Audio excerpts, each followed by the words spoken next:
Paintball nerd. Today's guest on Paintball Nerd started playing paintball in 1998. He started competing in 2000. And in 2003, he turned pro with the legendary team Aftershock. He's also played for Docks Raiders and Miami Rage. 2022, he started G1 Paintball. He's got 6+ pro 10-man wins. Ladies and gentlemen, welcome to the show, Speedy. Hey, Speedy. Hi, how are you? Good, man. Welcome to the show. Happy to have you. Appreciate it. Yes, sir. Happy So, to be here. yeah, man, let's talk a little bit about how you got started in paintball. What got you into it? I think it was my case was very the typical friends going to the local field and uh, 3, 4 guys and actually the guy that organized the whole thing fell on the floor. Everybody shot him. He never came back again. Where was this? It was in Miami at a field called Strikeforce. Okay. Most of the players went to that field. Most of the competition players went to that field. It was a good field, and got hooked ever since. Got my little spider the week after, and started running around.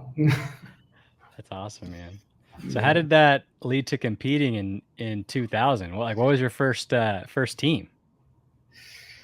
I played for a local team. More on that particular field, they formed a couple of teams there, and then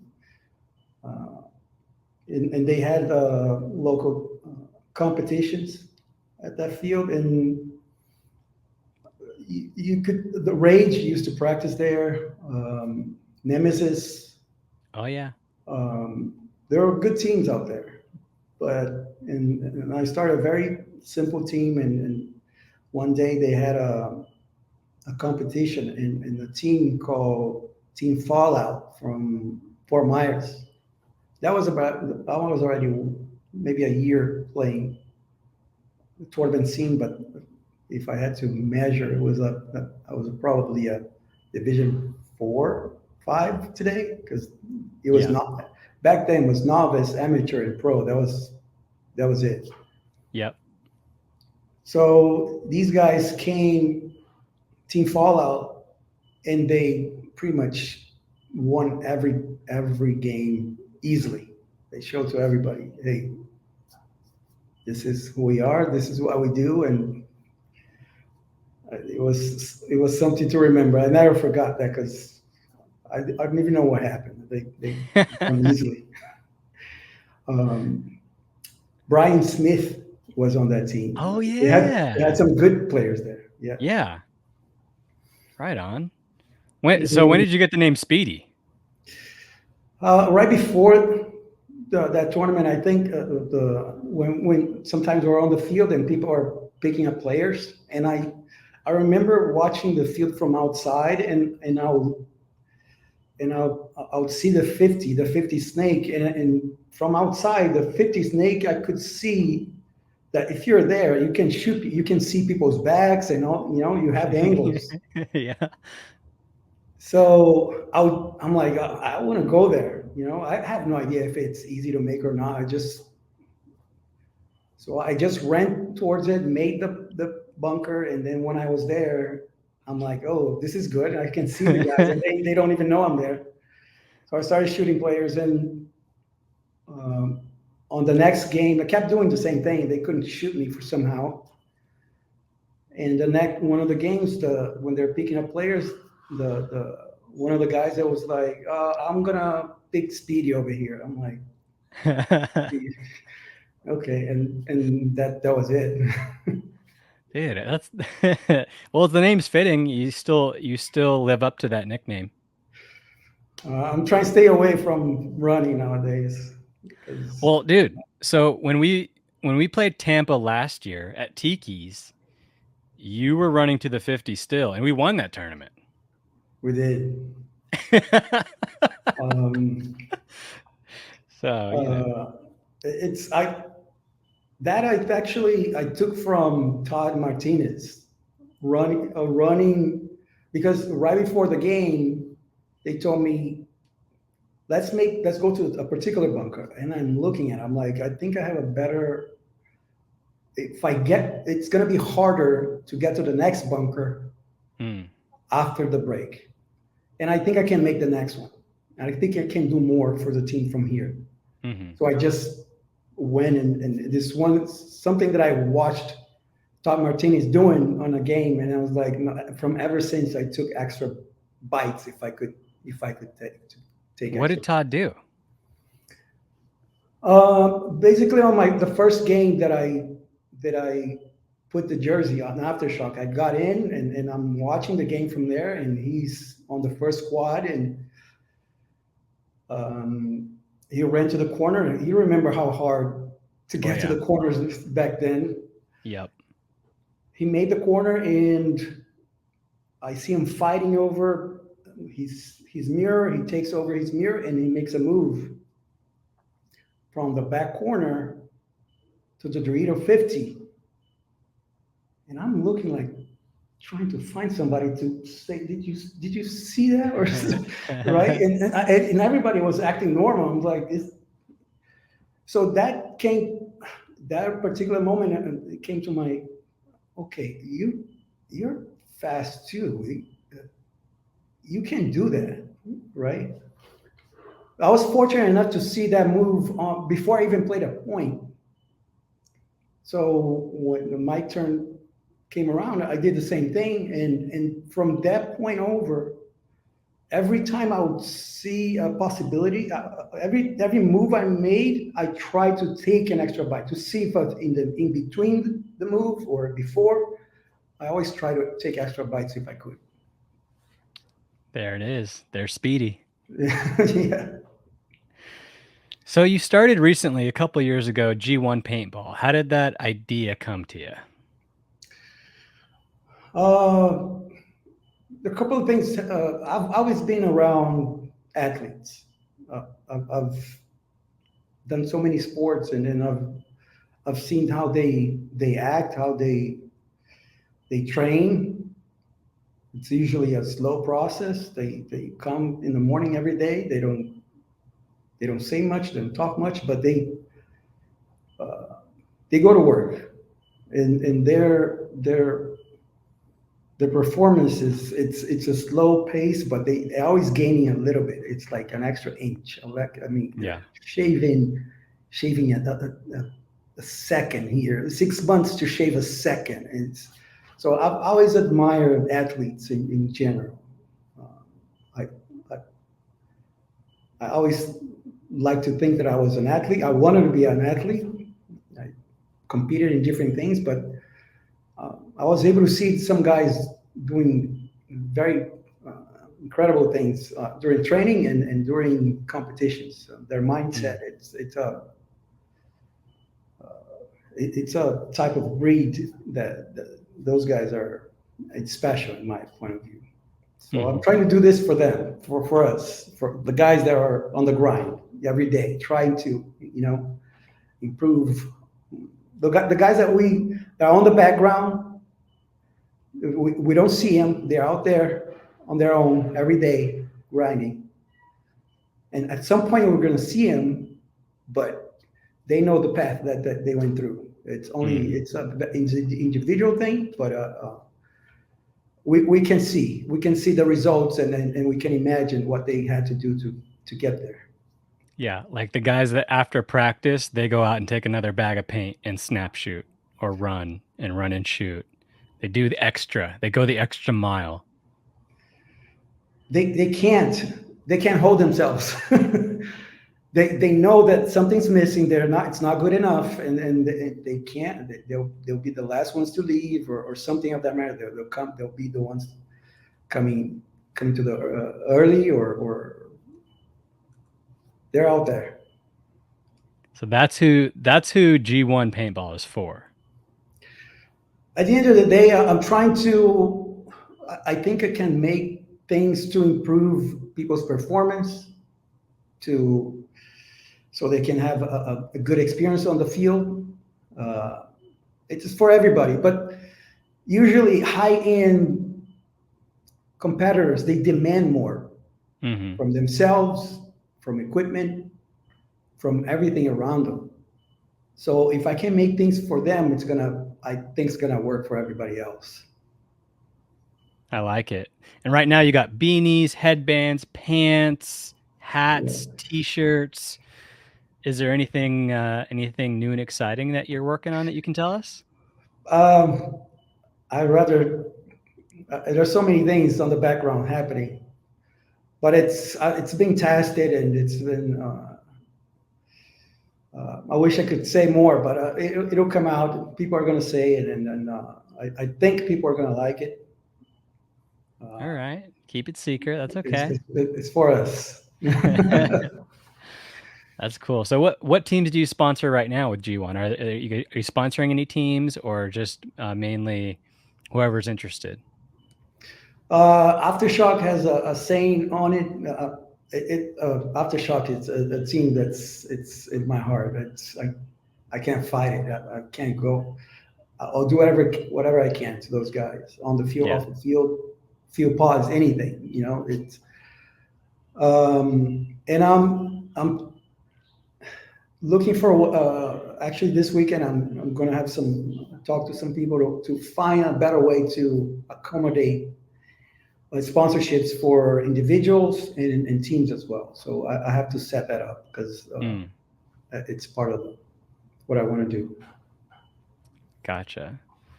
Very cool, Speedy. So tell us about some memories that you've created over the years. I mean, one of the joys of this game is not just what we're doing on the field, but also the time that we're spending outside of the field. Not to say that great memories aren't created on the field, but Speedy, for you, what's a memory in paintball, whether on the field or off the field or both, that really stands out for you? Right. Um, on the field, I would say I like to see when things are difficult. Hmm. That's when you really see the people from who they really are. What are they going to do when things are difficult? Are they going to blame others? They're going to step up and do what needs to be done and more? Are they going to help each other? Are they going to, so over time, sometimes you get surprised by people that are there. You don't know how they're going to react, and you learn from those guys. Hmm. Uh, and they come up and do things on the field that you're like, did you see this happening? And it's refreshing to see something on the field on the spot because it's so unique. You have that particular moment, and that's it. And the memories off the field, you create a bond. It's difficult to pinpoint, especially pinball players. There's something that we create when we're on the field or when we're part of this community. We I think we understand each other better. I don't know how to put it. You're right. Uh, we look at each other, a couple glances, a couple words, and we're have a deeper understanding of. Yeah, there's a camaraderie there, like between paintball Yeah, players. Yeah. yeah. Well, So the are there any traits. specific memories that you have on the field that you'd like to share?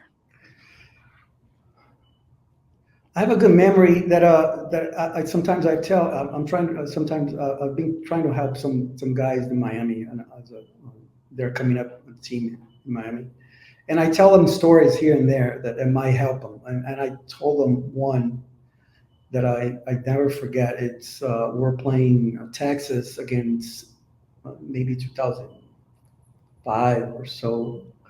Me and Paxton, we went out to the um, there was it was very high. It was about 105, 110. Whew. In right next to it, there was what's it called? It's one of those. It's basically they had a swimming pool. We had a bunch of places that you just just could go and refresh, and we went there, and then we went to the field 15 minutes, about 20 minutes before the game. Everybody Like was a ready. water park, like with Water water park. There you slides and go. stuff. Yeah, yeah, all this. So we went there. We're fresh.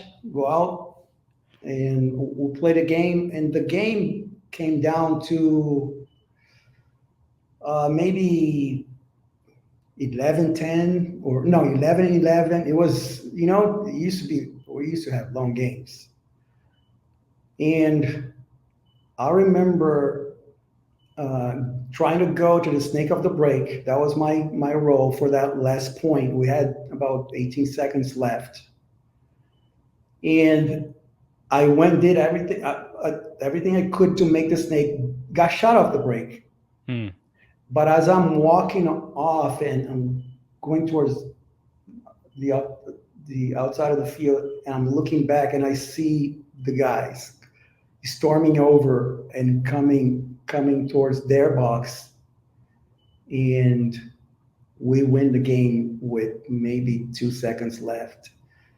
And I remember raising my both hands like this. I didn't do anything. I tried, you know, uh, but I was very happy that I was on the field, but I was happy that the team won.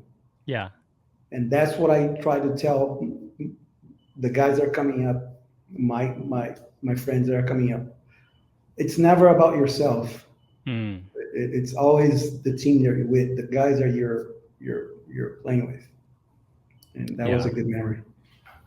How about off the field? Any crazy travel stories? Uh, no, there are some. Went to Brazil, and I'd rather keep to myself.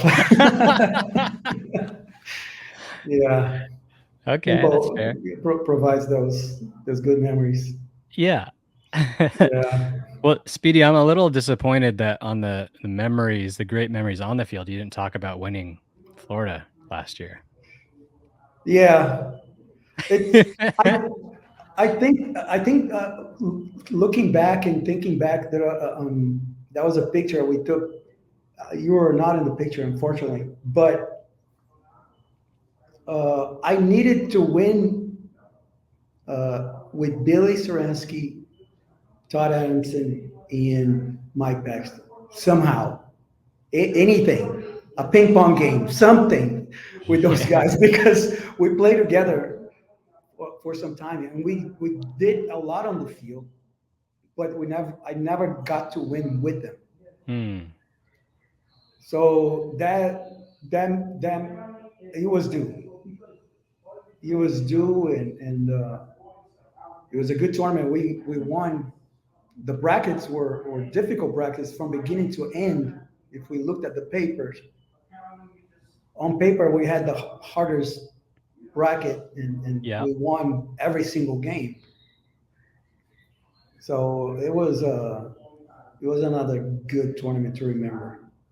I think I have that photo here somewhere. I'm just looking for Speedy on this. Yeah, But it yeah, was man, there it I'm is. looking. I Yeah, am in the picture. you are. Oh, can you see it? There it is. Celebrate. Oh, there you go. LP's there. Yeah. Yep. LP's So a traitor. yeah, let's see what happens. Yeah. Cool. So, I mean, you mentioned playing with Todd Martinez. You obviously played with legendary players, Billy Saransky, Todd Adamson, Paxson. Over the years, Speedy, do you have a player that, whether with them or just watching them, that you really look up to, that is your favorite player? Um, I have to say Angel from Dynasty. The guy, I think every Snake player benefited from his game style, his style, and what he did. He was the.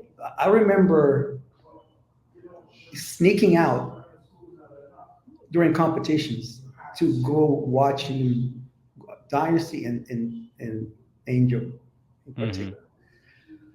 He was the first guy that made me understand what the reactions that the team will have based on his actions. Yeah. I noticed very quickly.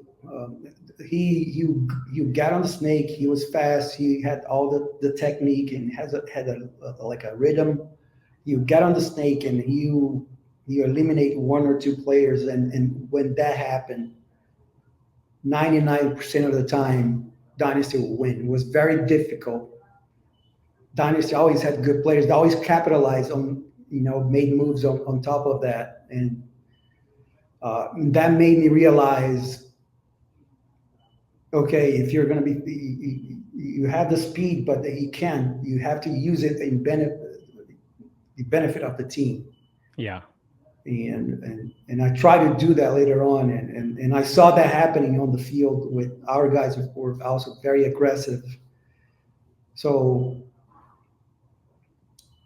Angel was one of the guys that I would always pay attention. Always pay attention. How do you think Angel compares to like the snake players of today, right? If you look at like a Billy Bernaccia or Right. Alex Goldman and how do you think if Angel in his prime would come back today, do you think he would still be a dominant snake player, or do you think those guys would eat him up? I think high-end athletes in general, when they're facing difficult times, they'll find a way. Mhm. And I think Angel was one of them. On his position, if he was playing today, he would find a way to be one of the top ones. He'll figure it out. Yeah. He was the techniques was sound, and not to take anything away from the players, all the snake players that we see today, and even during our era. But there was something about him that made him who who he was, who he Yeah. is. I agree. I mean, I still think that if he came back today, he would still be able to compete with the top snake players in the league. Because I think he was also ahead of his time, you know? Like he was one of those guys that is a snake player. Everyone knew where he was going off the break. No one could stop him from going there, and he'd always do damage when he got there. Yeah, Uh, so it's surprising, Speedy. Like when I ask this question, like who's your favorite player, Angel Fragoza comes up all the time. Like the impact that he made on the sport is so big, and he's been gone from the sport for like 10 years. yeah, You know, yeah, so it's just crazy to see that a player like that having that impact is no longer playing the game. It's like no one can get a hold of him. You know? yeah. Yeah, we could see him again on the field, especially. But it's one of those things. Yeah. Maybe so. Who knows?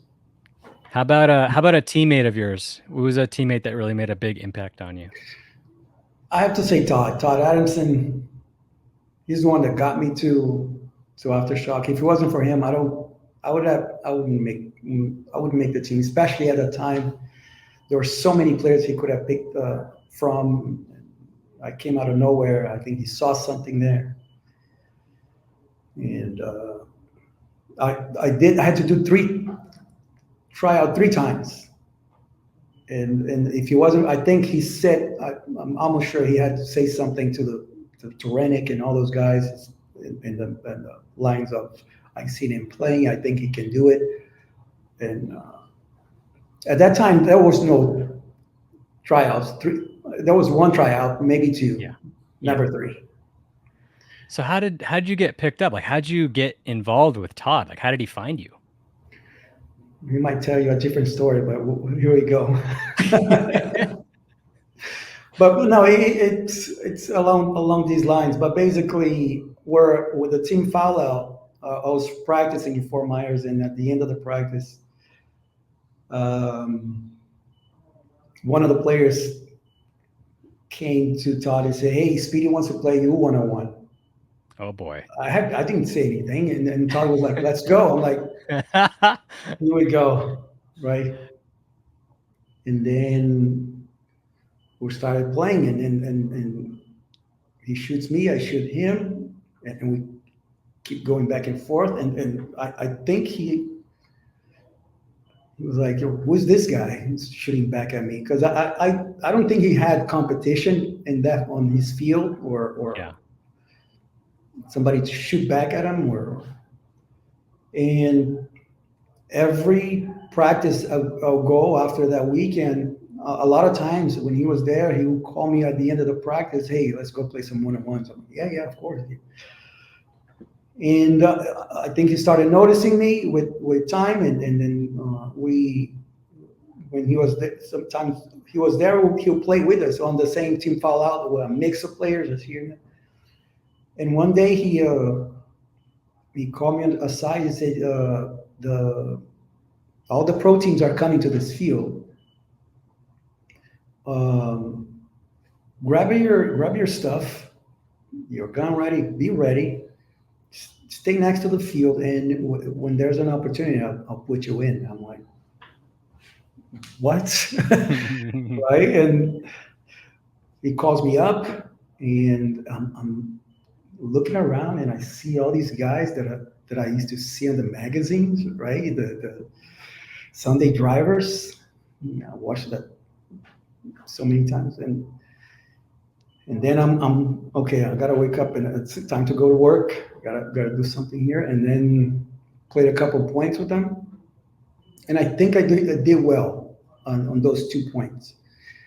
And they continued their practices, and I don't know when. I think uh, Todd talked to Rennick. Todd came to me and says, "Hey, do you want to try out for our team?" I'm like, "Come on, right now, let's do it right now." That's It's crazy, dude. it's uh, and that's when he took me to Chicago, and I did 3 practices. The first one wasn't good. The second one was okay, nothing special, and the third one, that I remember for sure. On the plane, he tells me, "Hey, if you don't play, that's it, no more." And that third practice, there was full send, off the break everywhere. In my mind, I was playing like I was playing against walk-ons. Yeah. I didn't care about anything. I just play as hard as I could, uh, and the rest is history. It is. I mean, it's been a over 20-year long friendship that you and Todd have had from that Yeah. moment, you know? It's a that's a lifelong friendship, It's 20 years is a lifetime. Yeah. So, did you think it would end up that way when you met him? On a one-on-one. the Todd, there's something that I always liked. I started to see his human side. He's a very intense guy, but he's very human. He wants the best for the people around him. He wants to provide to the people around him. He's a great Mhm. guy, and that's what I like the most of him. There's so many qualities on that guy and that Yeah. family. Just in addition to him being a great guy, if you look at Todd's playing ability and you watch footage from him 20 years ago, you can actually see that he's this rare type of breed who's gotten better with age. He's lost weight with age. He's gotten Yeah, faster with age. He plays better, you know, in and he's much older now, yeah, you know. And one thing about Todd that's also a unique quality is he is trying to get every possible inch to win. Anything that's possible. You How many people do you see to get tighter in their bunker, they will take off their harness to yeah, survive. yeah, They will run down the field with the harness in their hand that they just took off. Like he's yeah, so committed and yeah. he always believes that he can win any scenario, you know? Oh, without a doubt. Yeah. Uh, I have a good take on this. I think it'll show a little bit of him. Uh, This is 2020 Chicago 10 men. Chicago Aftershock got knocked out. I had played with Cap Factory that tournament, got knocked out. So the finals are about to start. It starts raining, and most of the guys are gone. It's 6 o'clock, 7 p.m., something like that. And I'm going towards the field, and I see Todd watching on the game starts. We're watching. It starts raining.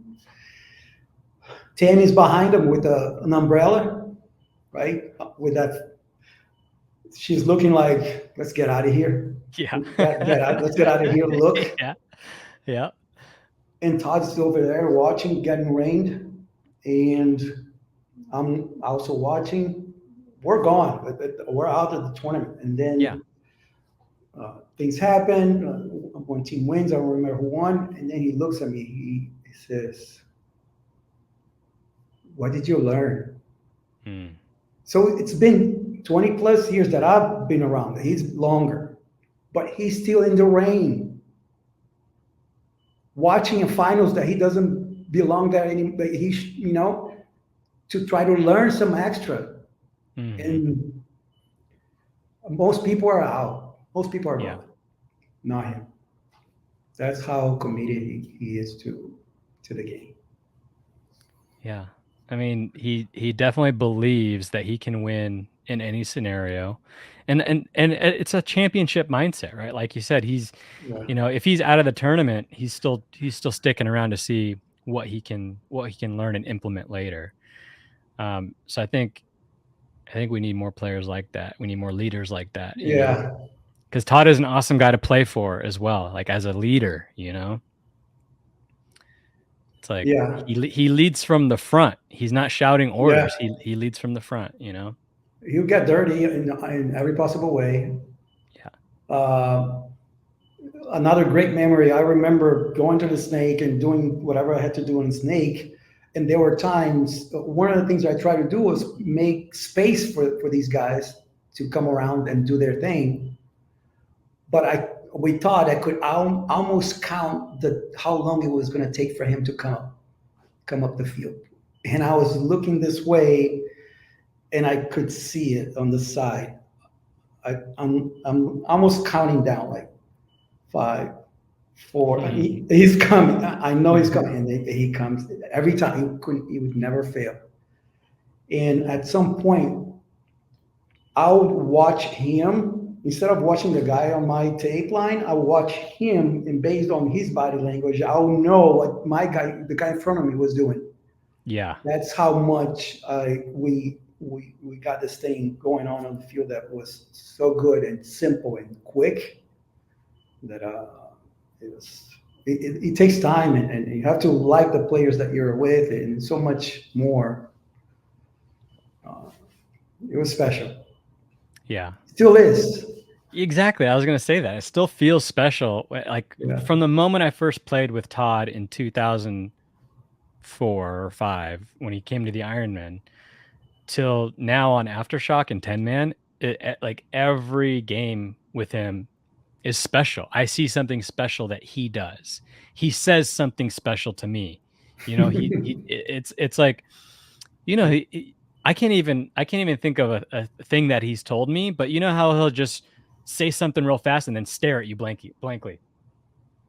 Yeah. It's like he's got one of these special characters. Yeah, I love Todd. He's able to pull out things that make sense for that particular moment, for that particular player. Yeah. And things those guys are never going to forget. They're going to use that for life in many ways. Yeah. And now you put together, Todd, Billy Stransky, right? The mindset. Mm-hmm. You play with Ryan Williams, was on your team when we went to Army. Nicky Cuba, Todd Martinez, Mike Paxton, Mike Carey when came over. Kenny Clamper was already there. You surround yourself with these guys. It's magic is going to happen on the field, guaranteed. Yeah, guaranteed. Yeah. Man, Billy Saransky is another one that had a huge impact on my life, and I know he did it on your career as well. It's one of those guys that, you know, when he wins, he doesn't celebrate because he's just like, this was supposed to happen. It's like, that's stuff like that blows my mind. Yeah. Like just They, champions mentality. yeah. They're very focused into getting the job done, no matter what's happening. Um, Aftershock always had a slow start.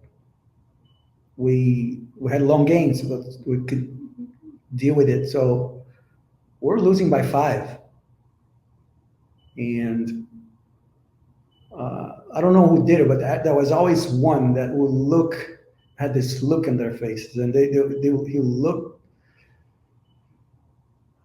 kind of tired of it. You look kind of okay. Give me my marker, Time to turn it on. right? Nobody would say anything. Grab a marker, another one would grab his marker, and then get on the field. And we turned on the switch, and that was it. Yeah. And I think Billy, it has that. Mm-hmm. It's not much to be said, but the actions that are going to take place. Yeah. He's not a And big speech guy or anything like that. He's going to show you. yeah, and he demands that from you. A lot of times he's not going to say it, but he's not. If he's there, he's demanding that from you. He's putting in the work, just like Todd, like you're saying. It's not the guy he's gonna, hey, you do this, and then he stays on the shade. No, he's with you. But and that's one of the things that I like the most from the team back then. It was it was everybody demanded from each other without saying anything.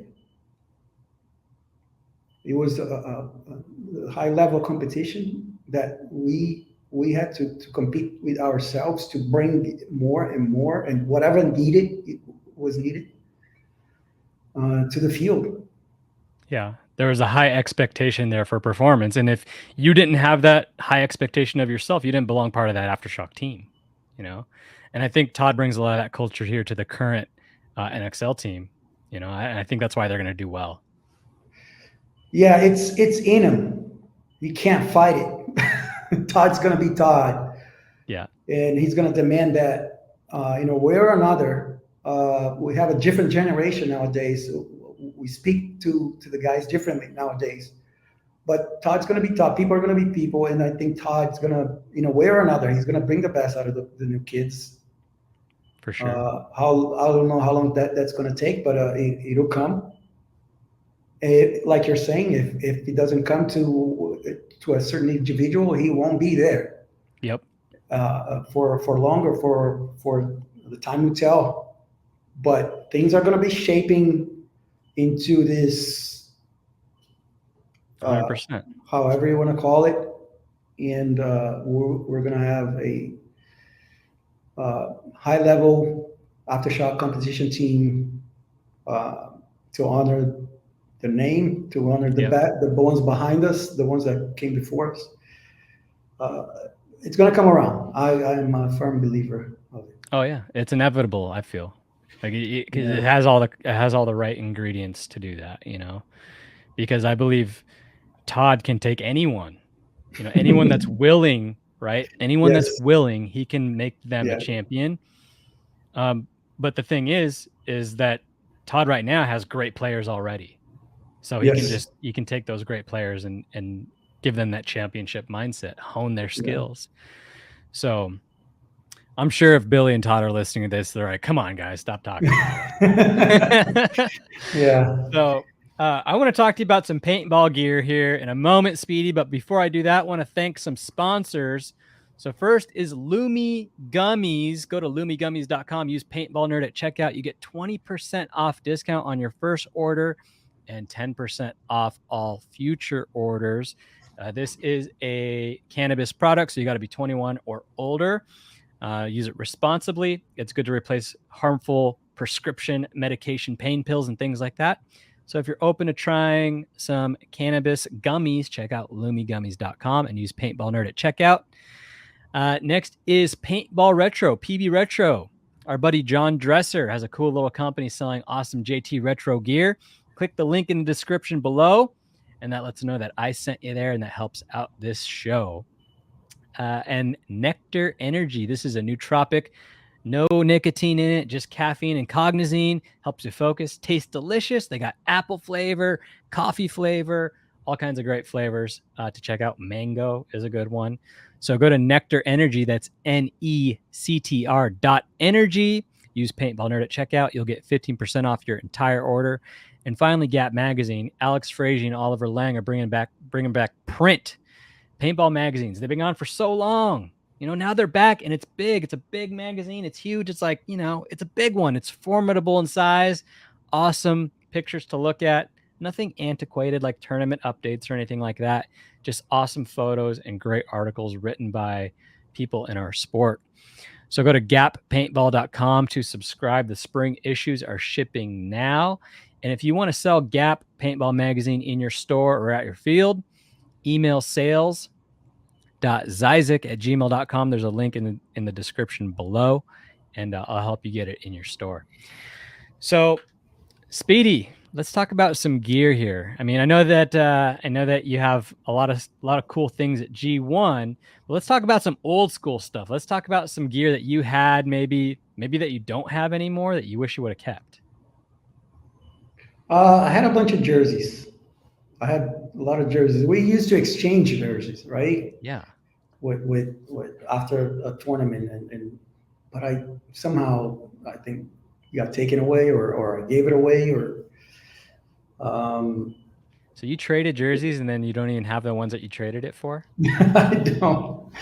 I think I gave it away, most of them, to be honest. Or when I moved to Brazil at some point, but I would have kept those jerseys.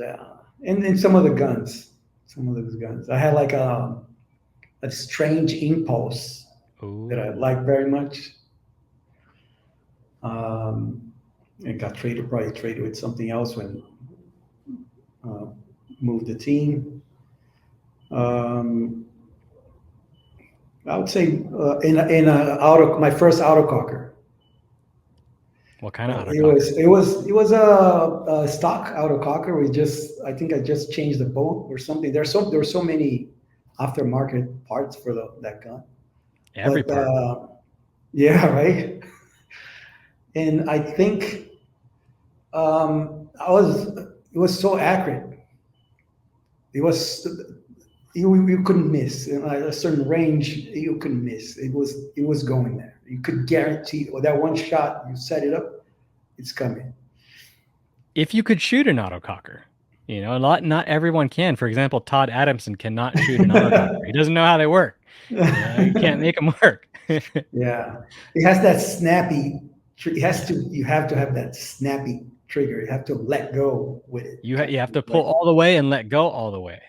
Yes. And you do, like with an autococker. I remember like when I pulled the trigger, I felt like the ball was just being sent, maybe it doesn't make sense for physics, both paintballs, different guns shooting 300 feet per second. And maybe it doesn't make sense for physics, but if you shot them side by side, you could actually feel that the autococker did shoot farther and more accurate. Oh, yeah. That was a feeling to it that you could feel something, but the pain going, or there's something about it that you could feel on your hands when you pull the trigger. It was different. Yeah. And that's why they're still popular today. Like people that know, an autococker is usually, for most paintball enthusiasts, part of their gear bag, Yeah. But you don't have any more? No. I wish I did. You got to hit up Danny. Get yourself an SFL. Danny Love. Danny Love. I remember. Good thing you brought his name, because he was one of the guys that I looked up on Aftershock. He wouldn't let anybody touch his gun. I was the new Makes guy, sense. and then with some time, I started to gain his friendship confidence or on the team. But then I'll come to grab his gun. He's like, no, no, no. So there was no playing around. And then after so many years, that he allowed me to shoot one of his guns. I think during a tournament or something, and it was different. Yeah, I bet. The gun was better. Oh It yeah. was sharp. That thing was sharp. And now I understand why he never let anybody touch it. Yeah. I mean, like you can just imagine like, someone who can time an autococker and make it work well, it's going to shoot like an autococker and shoot well, but someone who has mastered the art of the autococker, every aspect of it, from that he makes those gunfighter trigger frames now, and he made the bomb three-way and all these things that he's innovated in an autococker to fine-tune it and make it shoot better. That guy's gun, It is, the gun that he owns is going to be next level. yeah, everything about it. It's gonna Yeah. make Yeah, I'd like to get me one of the way those. he shoots. Yeah. Yeah.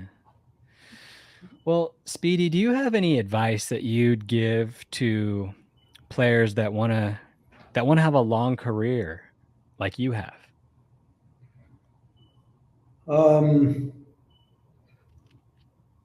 Maybe one thing that I did, what I noticed even back then, I had to really put in the work on the running part of the game to make bunkers, to make crucial bunkers, snakes, and so on. But I Mhm. also tried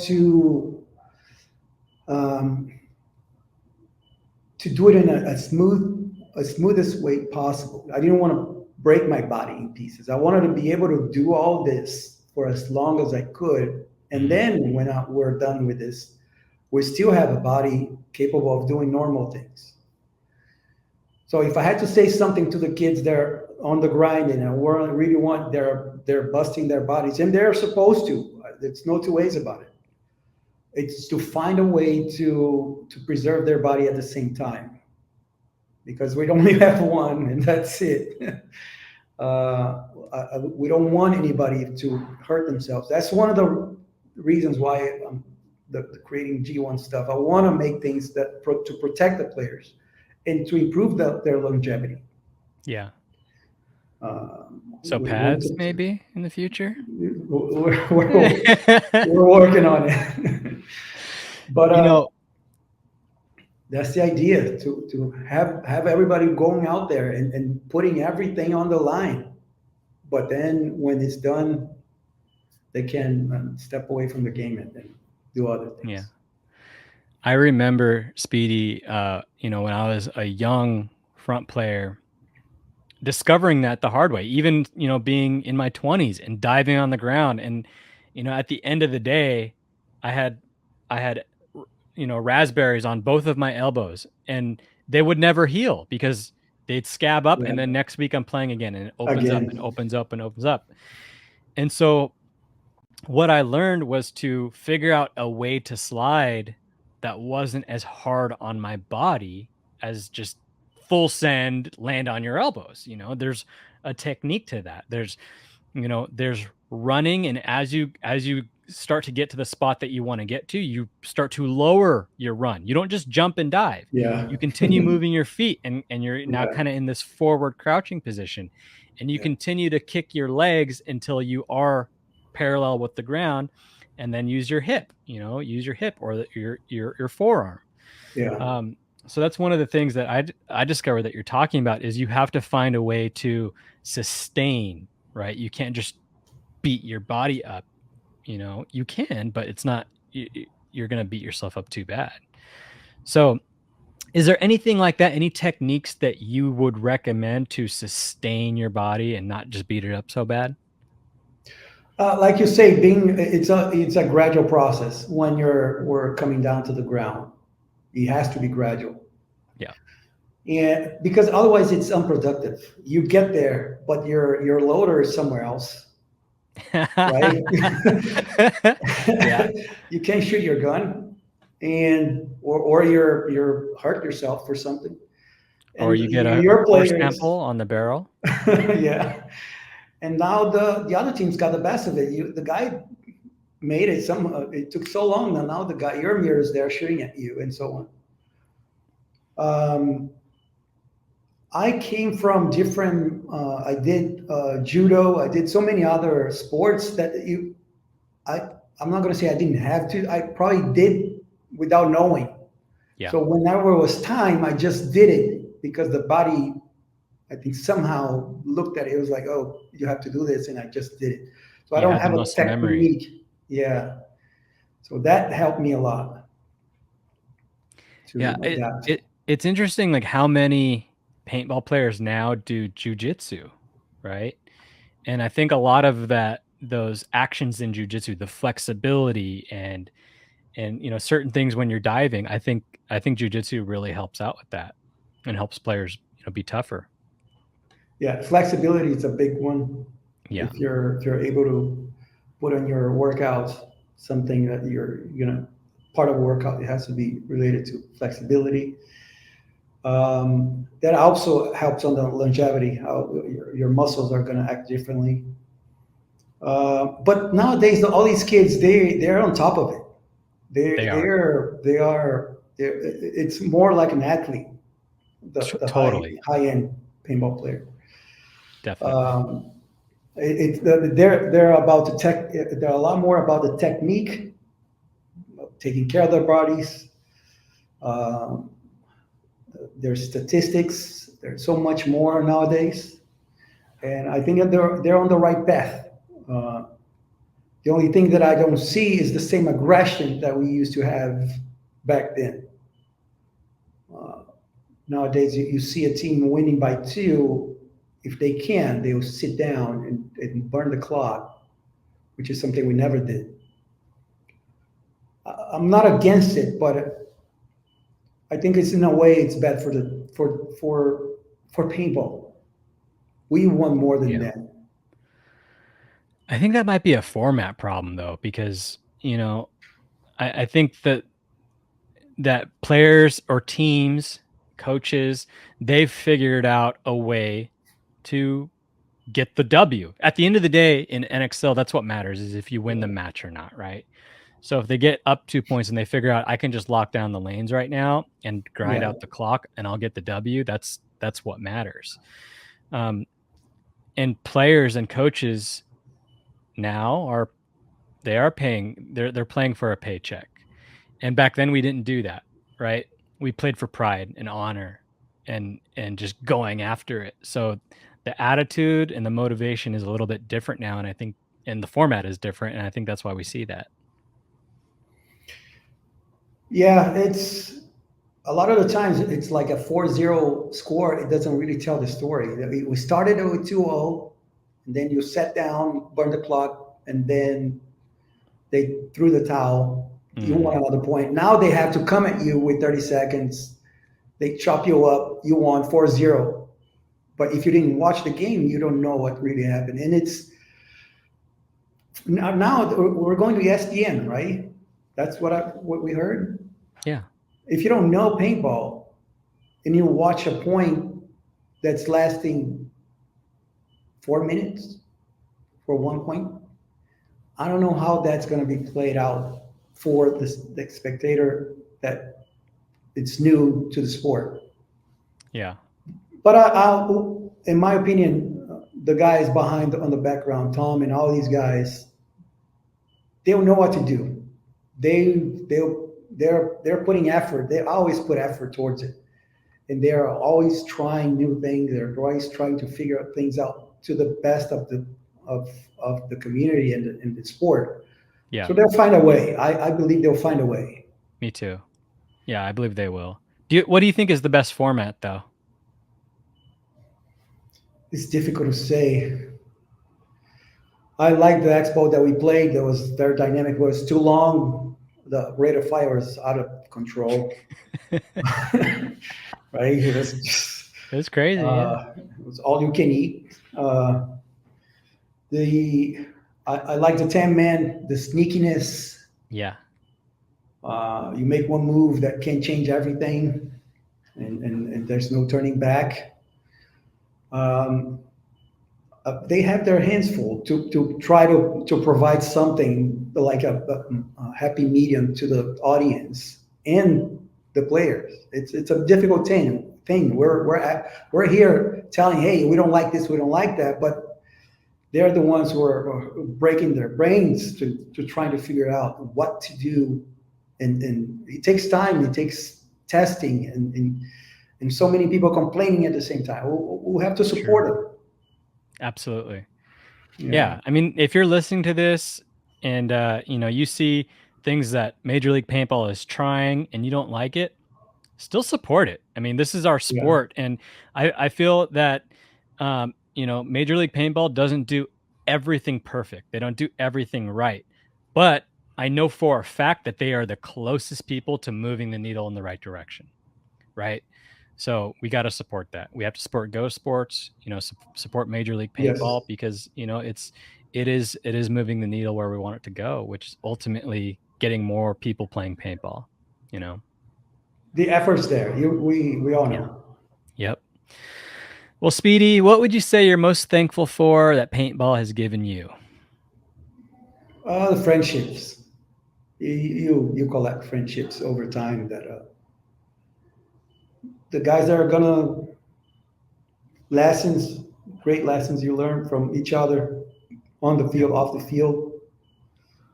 Friendships are the biggest I think. Yeah. Well, Speedy, thank you so much for your time here. Is there anything that you'd like to part with for the paintball community? Keep playing, keep playing paintball. It's a great sport. I wish I could play more. I Yeah. wish I was 30 years old to play more paintball, but you know, Mhm. we did our part. But keep playing, keep playing. It's good for everybody, for yourself too. If you, I think it's sport. It's an incredible sport. Yeah. They say that once you pass 30 years old, the amount of sprinting that you do is almost nothing.